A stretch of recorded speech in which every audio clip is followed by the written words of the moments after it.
everyone, it's me, Noah Meehan, the Arc Truth, and today we're going to be talking about the presidential debate that occurred on September 10th. Now, I'm pretty sure a lot of you were like me. You guys were excited with this debate. You kind of thought that that Donald Trump was going to knock it out of the park, beat the crap out of Kamala Harris. Hell, I went so far as to use my own paid time off to get off of Amazon for half of the day just to see this with my best friend. I kind of thought that that we were going to get a spectacular moment of Donald Trump beating the crap out of Kamala Harris. Is that what we got? Well, no. It wasn't what we got. And it was, I'm not gonna lie, it was pretty much a disappointment. Hell, I was actually kind of disappointed with how Donald Trump performed. Now, here's my conclusion with the entire debate. In my personal opinion, although you can argue that I have a little bit bias, which, yeah, it's true, but also I'm kind of basing it off of some of the data that I've so far been seeing. Donald Trump may have been the actual winner of this debate instead of Kamala Harris.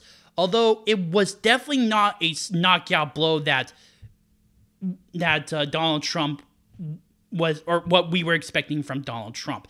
If I were to make the best assumption of this, or to summarize it, it would be a soft Donald Trump victory, a minor one, not something that was decisive, if that makes sense. And I think there were multitudes of reasons for this. One is, well, this was kind of the political equivalent of last war syndrome. That was last war syndrome.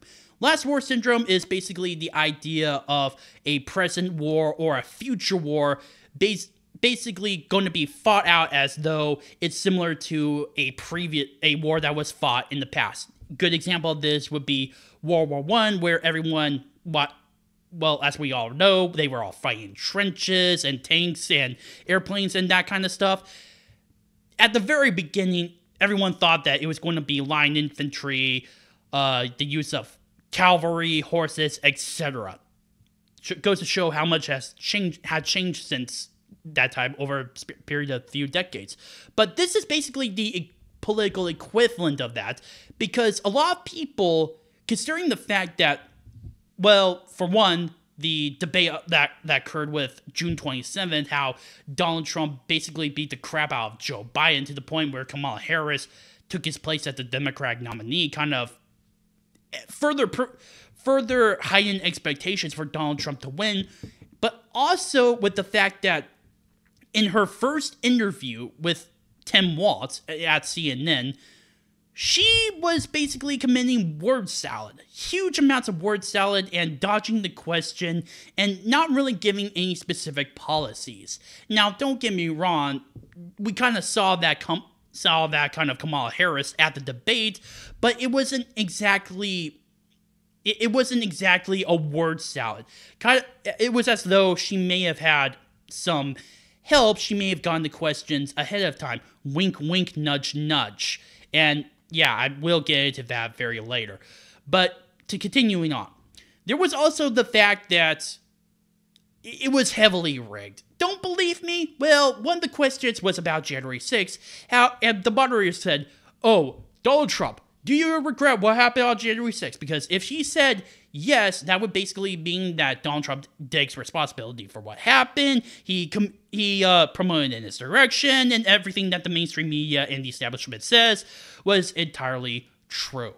If he said no, then he's just a monster who refuses to accept everything, and that he's a coward, yada, yada, yada, blah, blah, blah. Instead, he went about to try to give it with context, try to fight with the moderators over the fact that he did say specifically he wanted them to march peacefully and patriotically. That was it. But that was just one example. The other example is the fact that the ABC moderators fact-checked Donald Trump 6 times. Not all of them were actually even good fact checks. Some of them were based upon lies. For example, with abortion as the issue, where they said there are no states that allow abortion after birth, which, if I recall correctly, there have been 6 states, including Virginia, which Donald Trump was actually referring to with Governor Ralph Northam. But again, there was so many problems with this, and that's not also forgetting the fact that Kamala Harris was not fact-checked once. Not once. Not when she talked about the bloodbath hoax, not when she talked about the Charlottesville hoax, where even CNN at the debate called out Joe Biden on. Not on anything whatsoever. They just allowed her to get the pass. In fact, a lot of people saw the huge amount of bias with ABC that's actually turning some people off. In a weird way, that actually is coming back to bite Kamala Harris in the ass. Because after all, if it's so blatantly, if the moderators are so blatantly biased, why the hell should you believe anything that they say? Or maybe the fact that there may be something of substance to Donald Trump. Now, I've heard a lot of people say that Kamala Harris may have won the debate, and I can understand where they have been coming from. Hell, there was even a local CBS Los Angeles straw poll online where people who watched the debate were polled who won the debate, and Kamala Harris won by 51%. Donald Trump was behind at 49%. This goes to show that whether you like it or not, that this debate, it wasn't a major blowout. And Kamala desperately needed this debate more than Donald Trump, because everyone knows who Donald Trump is. He's been around for about 10 plus years at this point in politics, so it's kind of hard. Plus, he was president of the United States. They don't really, in terms of Kamala Harris, except for being vice president and the borders and being tied to the Biden administration, what is there for her to go on? Not really much, and she did not really leave that much an impression to the American people. And by the way, I just want to be clear with this. This debate was specifically for the independents and the undecided voters. And that is the group that honestly could tip the scales with this election because of how close it is, especially thanks to the internal polls where it shows Donald Trump may be ahead in Pennsylvania and tied with Kamala Harris in Wisconsin and Michigan. And this is coming from the Harris campaign, by the way. Ah, man, it's just really crazy. And the fact is that even if you make the assumption that Kamala Harris, even if you were right that Kamala Harris somehow won this debate, the fact is that a lot of undecided voters did not really think that Kamala Harris was a perfect fit. I mean, it's one thing to win a debate. It's another to be out there, to be able to have a good personality, as well as to have some kind of policy. They did not see that with Kamala Harris.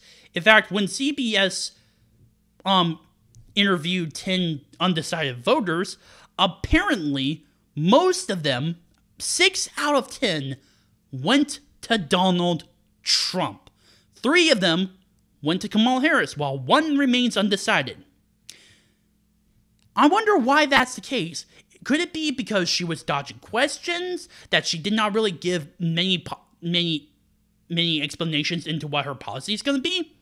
I mean, she said stuff about, of course, the child tax credit, and of course, the fact that she was an opportunity economy, but she never really elaborates much on that. And it's already kind of biting her in the ass. And that's why I say that the fallout about what's been going on past this presidential debate is actually much more interesting than the presidential debate itself.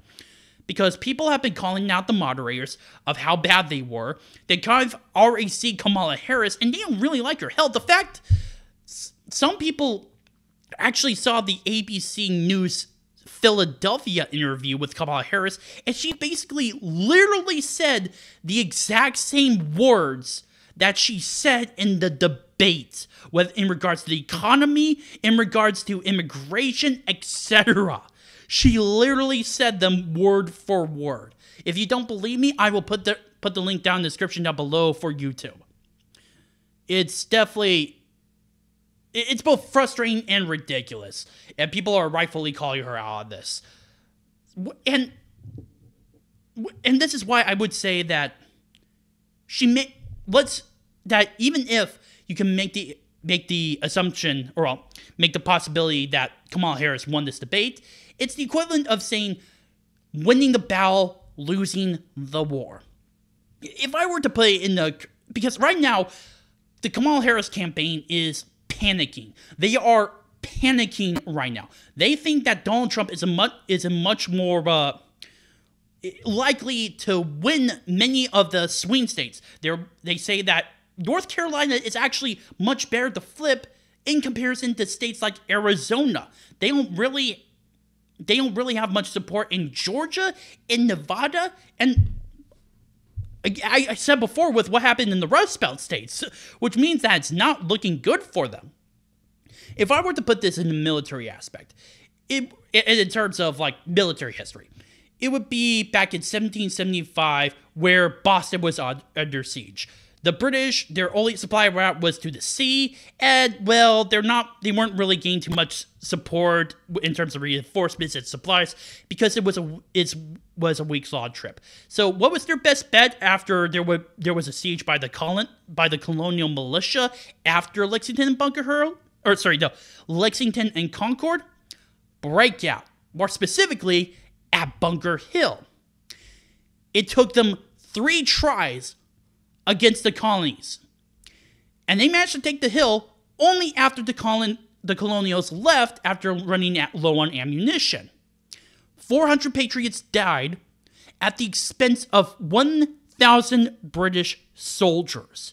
And even then, in spite of that, it was a Pyrrhic victory. Not only did they lose men, they also did not break the siege, and eventually Boston was liberated. But the point I'm trying to make here is, even if Kamala Harris did win this debate, it did not appeal much to undecided voters, it did not appeal much to independents, and a lot of people are, strangely enough, turning more towards Donald Trump. She may have won the battle, the debate, but it's clear her campaign is panicking. The polls show that she's not doing as well as she needed to do.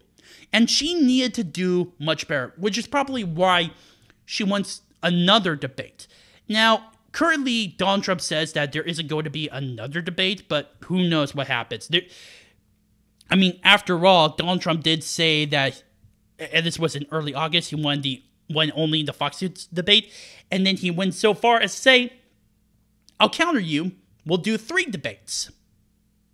And I just would like to recall, Kamala Harris basically said no and only wanted to do the ABC debate, and apparently not even NBC. Just saying. So it's kind of a weird situation that we have here. And in regards to the debate, I think we can all agree that it's not really going to change the metric. And that is something that Kamala Harris needed. She needed things to change. She needed to show herself that show the American people that she is what is needed to be the president of the United States, not Donald Trump. And she did not deliver. And she needed that. But the fact that, in my personal opinion, she did not deliver means that nothing has changed, and she is further tanking and will probably not win the election, especially considering that Nate Silver puts Donald Trump at a 60% chance at winning, while Kamala Harris remains at 40%. But who knows? We will see in the upcoming November 5th election. My name is Noah Meehan, The Arc Truth. Please post your comments down below, like this video, subscribe, and share with friends. Also, if you like my videos and want me to improve about them, please post them down in the comment section down below or directly message me. Thank you.